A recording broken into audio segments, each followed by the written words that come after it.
سلام بر محفل و بزم جوانی.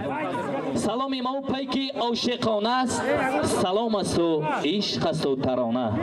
السلام علیکم دوستان، مهمانان، کل جمع آمدگان همین خاندان.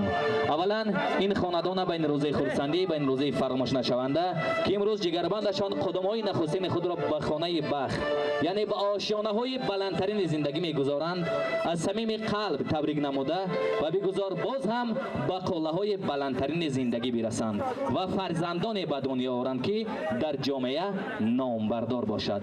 البته این همه کوشش و زحمت‌های پدر و مادر به حساب می‌رود که همیشه کوشش می‌کند که فرزند خود را خانه‌دار سازد و امروز این خاندان توانستند تا فرزند خود را خرسند ساختند و به خاطر مادران بزرگ گفتنیم خوبتر از نام مادر نام نیست، خوبتر از نام مادر نام نیست، کشتر از ایام او ایام نیست. مهری و بخشد حرارت بر جهان، این حدیثی پخته هرگز خام نیست.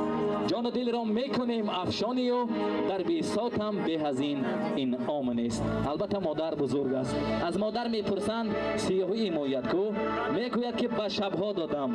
باز میپرسند حسنی نکوید کو، میگوید که به گلها دادم. باز میپرسند مادر خسته شدی، در جواب میگوید که هرگز. دنیا به من حسن جاویدان و مایه حیاتم داد که آن هم فرزندان من است. و بار دیگر توی مبارک شود. داماد عروس امروزه را به این روز خرسندی، به این روز فراموش نشونده شان تبریک میگیم و بگذار به قله‌های بلندترین زندگی برسند.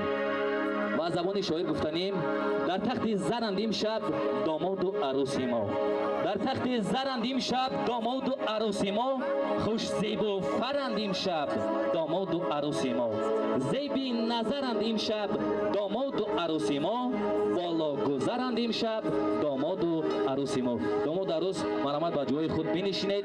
نوبت را به صوت و سرود میبخشیم به هنرمند شناخته و معروف بلبل باغ صنعت دهه الاک محمد یار اسکندرزاد میدهیم تا اینکه با سرودهای جذاب و دلانگیز